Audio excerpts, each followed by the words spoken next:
Halo sahabat autoimun yang berbahagia, berjumpa kembali dengan saya Dr. Sandra Cynthia Langou, spesialis penyakit dalam konsultan rheumatologi dalam Instagram Autoimun Rheumatic Info. Kali ini kita akan membahas tentang risiko kita untuk terkena COVID-19 dihubungkan dengan obat-obatan yang kita gunakan. Teman-teman sekalian, di masa pandemi COVID-19 kita punya banyak sekali kecemasan. Pertama, cemas kita akan terkena infeksi COVID-19.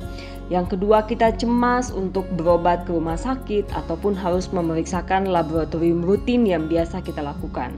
Dan yang ketiga, yang paling penting, kita cemas dengan obat-obatan yang kita gunakan dan kita takut karena penggunaan obat-obat imunosupresan yang kita gunakan ini akan meningkatkan risiko kita untuk terkena COVID-19. Nah, teman-teman autoimun yang berbahagia, pada kesempatan ini saya menyampaikan kepada teman-teman sekali lagi untuk tidak menghentikan pengobatan secara sepihak tanpa petunjuk dari dokter yang merawat. Jadi jangan karena misalnya Anda penyandang lupus dan takut terkena COVID-19 dan kemudian menghentikan obat-obatan lupus yang Anda sedang konsumsi. Hal ini justru sangat berbahaya. Kenapa berbahaya? Oleh karena apabila kondisi Anda kumat atau flare, justru kondisi ini akan meningkatkan risiko Anda untuk terkena COVID-19. Jadi, di masa pandemi COVID-19, teman-teman autoimun sekalian, apapun kondisi Anda, misalnya Anda rheumatoid arthritis, Anda skleroderma, Anda Sjogren syndrome, Anda lupus, Anda ankylosing spondylitis, ataupun semua penyakit rematik autoimun yang lain, Anda harus dalam kondisi stabil supaya menurunkan risiko Anda untuk terkena infeksi COVID-19. Nah, teman-teman autoimun sekalian, kita akan mempelajari bersama-sama bagaimana kita menilai risiko kita terkena COVID-19 dan langkah-langkah apa yang kita bisa lakukan untuk meminimalkan risiko itu. Langkah pertama, teman-teman harus tahu dulu jenis obat yang kita sedang konsumsi, yang Anda sedang konsumsi. Nah, kita akan pelajari satu persatu. Yang pertama adalah kortikosteroid. Nah, ini merupakan suatu golongan obat yang paling sering digunakan untuk penyandang rematik autoimun, lupus, RA, vaskulitis, dermatomyositis, Sjogren syndrome. Nah, ini obat yang sangat umum untuk semua kondisi rematik autoimun. Nah, ternyata kortikosteroid ini banyak jenisnya, banyak namanya, dan juga banyak sekali merek dagangnya. Yang paling banyak kita sering konsumsi adalah prednison, prednisolon, metilprednisolon, triamcinolone, di mana masing-masing obat-obatan ini memiliki merek dagang yang berbeda-beda. Jadi nomor satu adalah teman-teman harus menilai dulu obat apa yang sedang kita konsumsi, obat steroid apa yang kita sedang konsumsi, dan berapa miligram yang sedang kita konsumsi. Nah, ternyata bahwa prednison 5 mg ini setara dengan metilprednisolon 4 mg. Nah, ini adalah dua jenis kortikosteroid yang paling sering kita konsumsi. Nah, ini di pasaran memiliki banyak sekali merek dagang. Jadi nomor satu, teman-teman harus tahu dulu jenis obat atau merek dan isi obat yang sedang teman-teman konsumsi. Nah, golongan yang kedua adalah golongan obat imunosupresan. Nah, golongan imunosupresan ini adalah merupakan golongan-golongan obat yang bisa menurunkan sistem imun yang kita biasa gunakan untuk mengatasi atau mengurangi gejala-gejala pada kondisi-kondisi autoimun, misalnya pada lupus, RA, Sjogren, vaskulitis, di mana obat ini pun ada berbagai macam jenisnya. Jadi, ada yang dinamakan azathioprin, leflunomid, methotrexate, mycophenolate mofetil, cyclophosphamide, tacrolimus, sirolimus. Jadi ini adalah merek nama daripada jenis-jenis obat imunosupresan. Dan ternyata obat-obat ini pun memiliki banyak merek dagang yang beredar di pasaran. Sebagai contoh misalnya Celsep isinya adalah mycophenolate mofetil. Contoh yang lain adalah Imuran, isinya adalah azathioprin.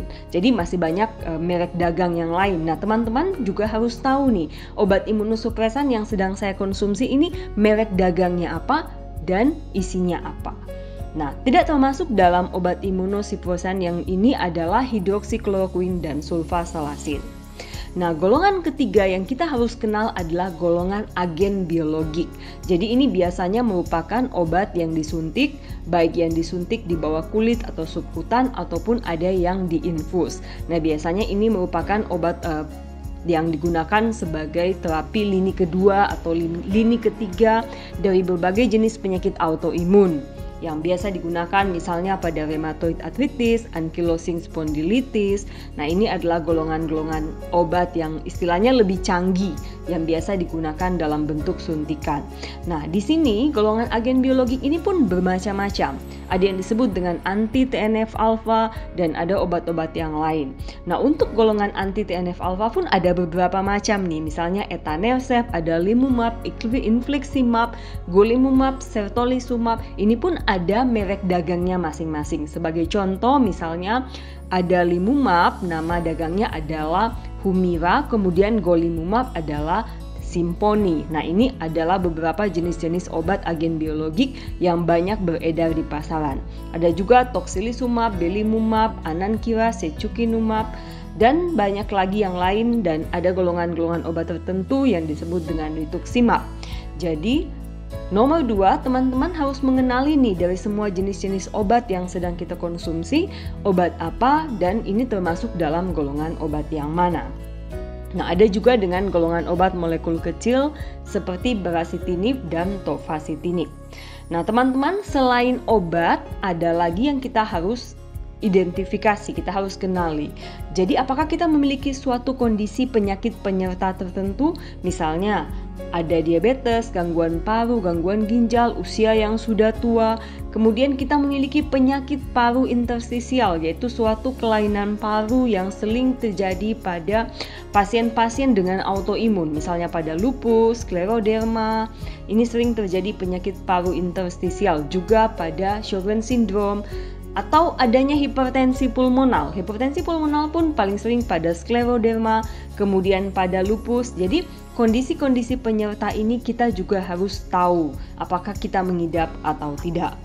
Nah, sesudah kita memahami obat apa yang sedang kita konsumsi, kita akan menentukan resiko kita berada di mana dan kemudian bagaimana kita harus bersikap di masa pandemi COVID-19 ini.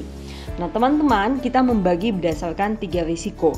Yang pertama adalah risiko tinggi, di mana ada 3 kondisi yang Anda dikatakan risiko tinggi. Jadi misalnya Anda lebih dari 1 bulan minum kortikosteroid setara prednison lebih dari 20 mg atau metilprednisolon lebih dari 16 mg dalam jangka waktu lebih dari 4 minggu. Nah, yang kedua, apabila dalam 6 bulan terakhir Anda menggunakan obat siklofosfamid. Nah, yang ketiga adalah apabila Anda menggunakan kortikosteroid dengan dosis yang mungkin kecil ya, lebih dari 5 mg atau metilprednisolon lebih dari 4 mg, tapi ditambah dengan salah satu jenis obat. Misalnya steroid tambah agen biologik, steroid tambah obat molekul kecil, atau steroid ditambah dengan imunosupresan, ini Anda digolongkan dalam kelompok risiko tinggi. Nah, sebagai seorang dalam kelompok risiko tinggi, apa yang harus kita lakukan di masa pandemi COVID-19?